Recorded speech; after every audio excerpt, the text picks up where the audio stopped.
Hey guys, what is up? It is the Fast Break Report here, bringing you guys another vlog. Still sick, so if my hair is all over the place or whatever, I've been sleeping most of the day.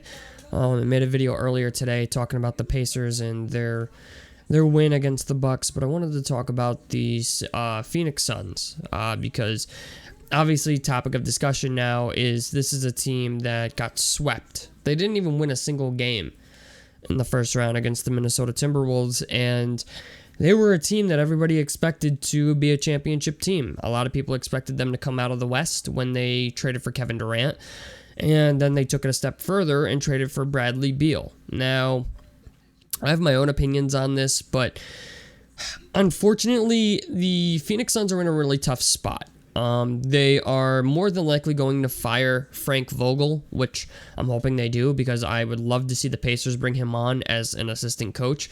Get rid of Lloyd Pierce, bring him in, and Paul George would be even more enticed to go to Indiana, but that's neither here nor there. But Frank Vogel is going to be the scapegoat.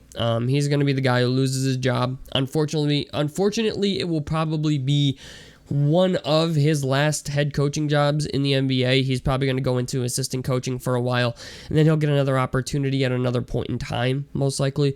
But the reason is the Phoenix Suns can't trade anybody but some of their star players. The only guys on their roster eligible for trade are Devin Booker, Kevin Durant, and Yusuf Nurkic, and Bradley Beal if he waives his no-trade clause. The thing is, everybody's taking this out of perspective. Devin Booker, after they got swept, said, you can't just put a whole bunch of talent together and hope to win. And I watched a bunch of people on NBA today. I forgot who it was, but they said they felt like this was a shot at the head coach and the GM, James Jones, when I don't think that was the case. I don't think that was a shot at James Jones. I think that was a shot at the owner. Because you'll notice once this all started, as soon as the new owner took over, Matt Ishbia, I think his name is. I could be wrong about that, but Suns owner. I think it's Matt. Yeah, Matt Ishbia. As soon as he bought the Phoenix Suns, they were all in. They traded for Kevin Durant, right? And then they traded for Bradley Beal. The Kevin Durant trade was a solid trade, right? But the Bradley Beal trade, I think we all, everybody who was on the outside looking in, who wasn't really drinking the Kool-Aid on it, was like, this was kind of an unnecessary trade.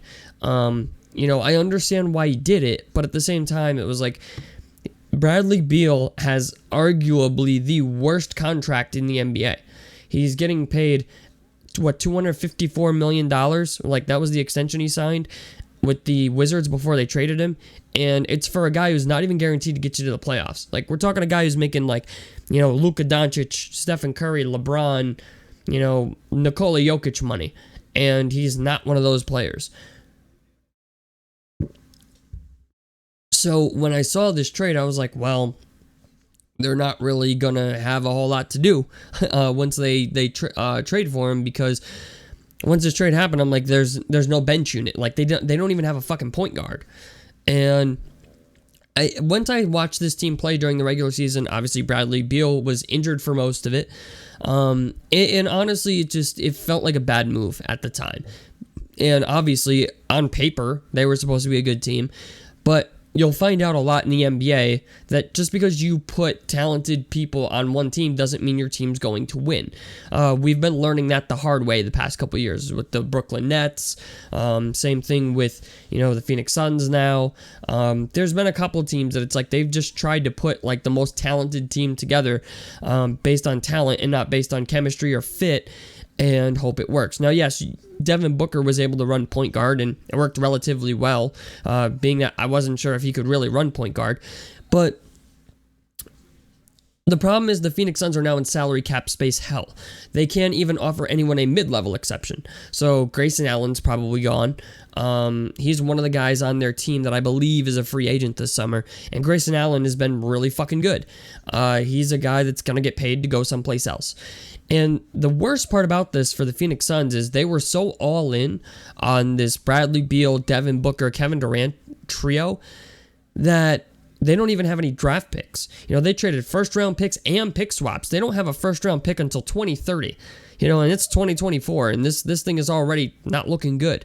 So the one shining light at the end of the tunnel for all of this is that Kevin Durant does have an extension. He is extension eligible this summer, I believe, and we're really going to find out if Kevin Durant wants to stay there or not. But the thing is, like, if you lose Kevin Durant, who is a bona fide Hall of Famer, if you lose Kevin Durant, can you win a championship with just Devin Booker and Bradley Beal and Jusuf Nurkic? I'm assuming not. I don't think so, anyway. Bradley Beal is a guy who just simply makes too much money to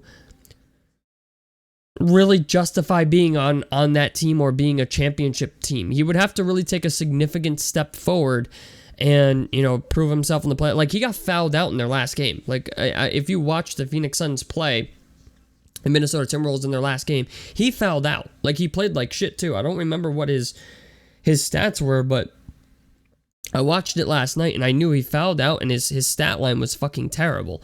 I mean, if we look at his stats, Bradley Beal played 31 minutes, had 9 points, 1 rebound, 2 assists, shot 4 of 13 from the field, and 1 of 5 from 3, with 6 turnovers. I mean, and this is a guy who you're paying a boatload of money to, and he's a liability. Like, he's a liability in the playoffs. He's not the greatest defender in the world. And this was a move that was made out of desperation. I feel like this was Matt Ishbia pressuring his front office, James Jones, and their head coach, Frank Vogel, into making a move to try and double his investment. Like, I felt like he bought this team, wanted to turn it around as quick as possible, which is commendable, by the way. Like, as a fan of the NBA, it's nice to see owners that are motivated to try and make their teams better as compared to teams like, like for the longest time, the Knicks, right? Like, James Dolan was just fine with being a mediocre team as long as people were showing up to Madison Square Garden. And the Atlanta Hawks, right? Like, ownership, even the Brooklyn Nets, like, ownership that's just fine with being mediocre isn't a fun product. It's not good for the NBA, but it's also not a good product for the fans. Like, if you're a fan of a team and your team doesn't care about winning, much like the Washington Wizards as well, they're a team that seems like they don't do much to try and improve, and when they do, it's not like they make a major splash or anything. It sucks. It's not a fun time. It's not fun to be a fan of a team that doesn't try to win or is afraid of paying the luxury tax or something like that. So it's nice to see that when Matt Ishbia came in, at least he came in with a mindset of like, okay, we're going to try to put together a championship team, and he tried to do it in the course of 1 year. So I appreciate the urgency as a fan of the game, and it's commendable, but he tried way too hard. And in the process of trying way too hard, they screwed themselves, not only financially, but draft pick wise for the next 6 years. So the only real hope that the Phoenix Suns have at this point is they're going to fire Frank Vogel, most likely, because they got swept. They didn't even win one single fucking game against the Timberwolves. But the idea that they got swept, they can't get rid of really anybody else. If I'm looking at this, I think that the best case scenario is that Bradley Beal waives his no-trade clause. If Bradley Beal waives his no-trade clause and is willing to be traded to another team, granted, I don't know what team could even trade for him or would want to trade for him because he doesn't meet his production doesn't meet what he's getting paid. That's the best case scenario, is the idea that maybe you can trade Bradley Beal to, I don't know, a team like the Clippers, who are most likely going to lose either James Harden or Paul George this summer. Most likely Paul George, but they would need to find somebody like maybe the San Antonio Spurs.